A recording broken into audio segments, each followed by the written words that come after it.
what happens if Japanese bank says no to your company? Many foreigners struggles to open business bank account in Japan. In this episode, we uncover why and how BillPay came up with this innovative solution. Hi, I'm Kayo, your Omotenashi ambassador. I first learned and became expert in Omotenashi during my career as cabin crew member at Japan Airline, famous for its world-class hospitality. My next step was finance, where I learned a lot over decades. This led me to combine my experience and skills to create my own business, a Tokyo-based virtual assistant company, and assist. The importance of Omotenashi, caring humility, and anticipating others' need has helped me become successful and content in life and business. Now, I strive to share Omotenashi with professionals around the world. Today's guest, Kaido Chiwata, didn't just face the wall. He broke through it. Kaido is a co-founder of BillPay, a fintech startup that is radically transforming the way of foreign companies do business in Japan. As former banker myself, I understand just how difficult it can be for foreigners to open corporate account in Japan. Where most people said that's just how Japan is, Kaido asked, but isn't that kind of broken?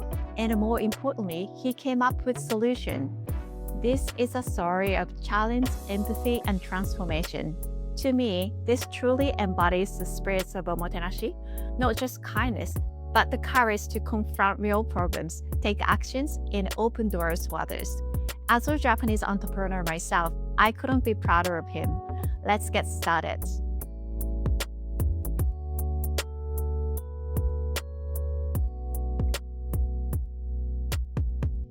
Thank you, Kaido. So to start off, could you tell us more about BillPay and the core service you provide? Yeah, sure. Let me introduce you about BillPay. What we do is, well, basically our concept is that we try to open the Japanese market for foreign companies. And for most foreign companies, when they try to enter the Japanese market, they don't usually start from get setting up an entity. It's more about selling remotely from their own company. And especially for B2B businesses, bank transfer is still the mainstream payment method. What we provide is we offer virtual bank accounts, a named virtual bank account, which means that our foreign clients can have their corporate name or service name on their bank account, and they can offer that as a local Japanese bank account to collect fees from their Japanese clients. Once the fees collected, we may exchange the Japanese yen to foreign currency, and we settle the funds back to their home country. And we just not offer settlement. We also do reconciliation of the amount they want to collect. And so far, our business does such a thing. Thank you so much for sharing that with us. So next, I'd love to hear the origin story of BillPay, please. Well, before explaining how we started, it may be good to start from explaining a little bit of my background. I had been bringing in many foreign fintech companies into the Japanese market in the past 10 years. And unfortunately, my last job was with this Singaporean fintech company called Spemo, and I was trying actually to set up their Japanese entity. Unfortunately, it didn't work out well, and they eventually closed all of their foreign entities, which where I got laid off by them. And that time, I didn't actually find a new job immediately. I actually did some part-time consulting with several companies. And one of the company I supported was a remittance company. And one of their clients actually wanted such a solution like bill pay. And when it comes to that service, the core issue back then was that when fee was collected, most people actually try to open accounts with like remittance services such as Wise or Payoneer. But the issue was that most people actually the payer actually had to open accounts. But ideally, I think most businesses don't want new accounts to be opened by their clients. It's just easier if they can pay by their general Japanese bank account, like as a normal bank transfer, which where we call furikomi in the Japanese market. So because there was such a client who wanted such product, and I knew there was some traction, um, that was the origin where we built this service, BillPay. It sounds really, really cool that you built that new system that nobody created before. But how do you, or did you have any like biggest challenges when you made this service, like technically or Yeah, Japanese regulations? yeah, sure. So, I guess when it comes to starting a fintech business in Japan, the most toughest part is, there's two tough part. One is regulation. In terms of regulation for bill pay, when we started, we were pretty lucky because fee collection didn't actually require a license, and because of that, we were actually able to operate without getting hard regulated. But the other tough part about running such a fintech business is finding the right financial partner to offer our service. So unfortunately, we're not a bank, which means that we don't have like the full capability to, for example, deposit funds or transfer funds, etc. We still have to rely on a lot of local infrastructures to build our product. And I guess the toughest part was there are two tough parts. One is finding a local bank who are willing to offer their virtual bank accounts. And the other tough part was to finding the right partner who can remit the funds we collected and settle them back to our merchant clients. And those are the areas we struggled when we first started. Wow, great. As a banker myself before, I find it's really difficult for Japanese traditional bank to change to new solutions, like such as you're providing. How did you change the Japanese bank to introduce such a new services? Yeah, so for our service, um, so the thing is that I had been working in the fintech industry for a while, and I had personal network within the Japanese banking industry. And other thing is that I think it's not just the network and relate, but I've been building relationship for a long time with them.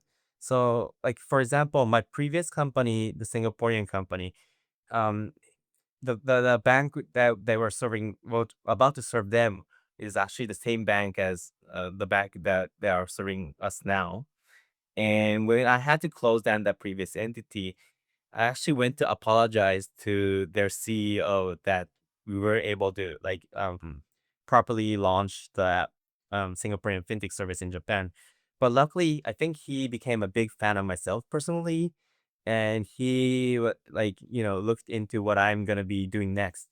And because of such a momentum, I was able to reach out to him again, and he was very supportive about offering that virtual bank account service to us. I think it's really incredible that you have such a talent to attract people and want to cooperate you, support you to create these new solutions to the world. So, but I think like having solutions that's never existed before takes more than just like a creativity. It requires vision, execution, and the courage to act. And that's where people think that you are so attractive and want to support. And I truly admire that. How do you think you develop that kind of mindset and capability?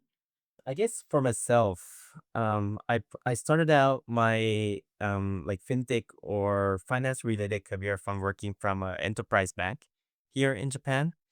And during back that time I was working with that bank, well, most legacy companies banks are like very well established. They're already profitable that they actually don't have to build something unique or attractive that would innovate the world. They already have enough, streamline of revenue built. But as a user experience, I didn't think that was something ideal. And I was actually able to find a lot of gaps that I felt like a new technology would be able to fill. Such a original experience, like a original experience, I think helps you a lot when like starting off with these kind of things. Now, actual execution is a little bit different, I believe, because I just understanding the gap won't fix the thing. It requires a lot of courage. It also requires a lot of research, and also you need to understand that everything can't be done just by yourself. It's about finding the right team member, finding the right people to work with, And also, I guess when it comes to fintech, because it's quite hard regulated, it's very important to learn what like advanced other foreign countries are doing. And like importing such a service into Japan itself would help a lot, I think, to solve like low hanging problems that exist in this market. Thank you so much. It sounds actually really cool. Like, the reason I think you're cool is because, like, again, I have been working for banking industry myself, actually in Japanese banking industries, which has like a really, really strict rules and regulations. And then breakthrough it is like really, really, hard. And I always find it really, when I was working there, I was always trying to follow the rules and I never break any rules. That was requirement to work for the banking world. But you are different. You are making new values to everyone, and I think which is really incredible. Are there any habits or practice you've been maintained to stay up sharp and productive? Yeah. So I guess when it comes to like habits or things like being careful day to day is that um maybe this is fintech specific, but I do care about the regulation or compliance a lot. That's one thing that well, okay. So for banks, I think it's something that you need to protect. You can't just break it, or you try to choose the most conservative ways on doing things. But on the other hand, in fintech, it's more about um, it's about taking a risk based approach on things, and it's about understanding like your own risk appetite, your partner's risk appetite, and as far as meeting the risk appetite, it doesn't mean we're like breaking the law or anything. So, in such a case, we do have to take some risk to offer something to a client or serve some certain type of industry, like that. But that kind of thing is always important, especially if you want to make revenue, because that's like the low hanging fruit.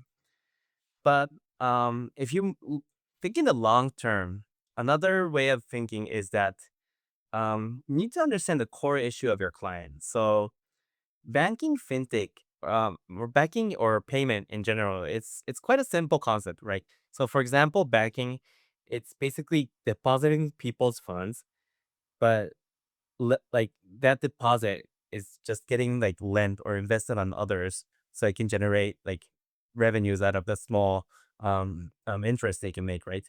Or for payments is just moving around values and moving value without physically moving cash around, right? So if you understand those basic concepts, I do believe there are still like areas that like are not fully like served yet. So, for example, the previous company I used to work for, there's a company called Stripe. Stripe has a very strong product called Connect, and Connect is basically made for marketplaces. So, how they do is they process cars or any like payment method they got. They collect the fees first, but they have to pay out. First of all, deduct the margin for the platform, and then pay those fees out for the like people who share their assets on the marketplace. But all that process is quite complicated. And if you try to build it by yourself, you need to like work with various stakeholders to build. Or there can be, if it's cross border, they can be like working through multiple regulations. It gets very complicated, right? So, for those kind of like, it may not look like a real issue, but like there can be areas you may find out.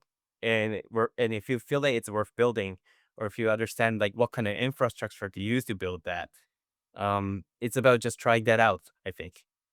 And yeah, I still believe there should be a lot of areas that fintech could challenge. Yeah. Thank you so much. So, I was especially touched to hear you resonate with the idea of omotenashi. Looking back, are there any specific actions or decisions you made with BillPay that you feel reflect or the spirits of omotenashi, not just being helpful, but going extra miles to anticipate and remove real obstacles for others? Yeah, so I guess for bill pay, the area we took extra step, or maybe uh, omotenashi is, I feel like it's something way more superior.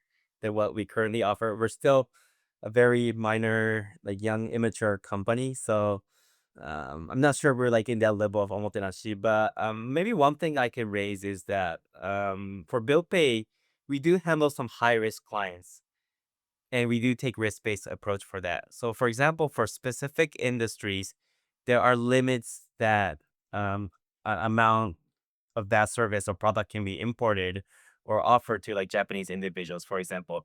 If there's such a case, we do have a feature that can limit the amount that can be processed per transaction, or we do have like limits that each single client can process per month. Like those kind of like risk-based approach is in my point of view, I would say it's some kind of omotenashi or like taking extra step that most financial institutions or any other competitors may not be able to do, or maybe not able to like have the risk appetite to do too. Yeah. It was really great to have Kaido on my podcast. He had some amazing insight into Omotenashi. If you want to connect with him, you can find him on LinkedIn. Remember to follow me for more insight on Omotenashi.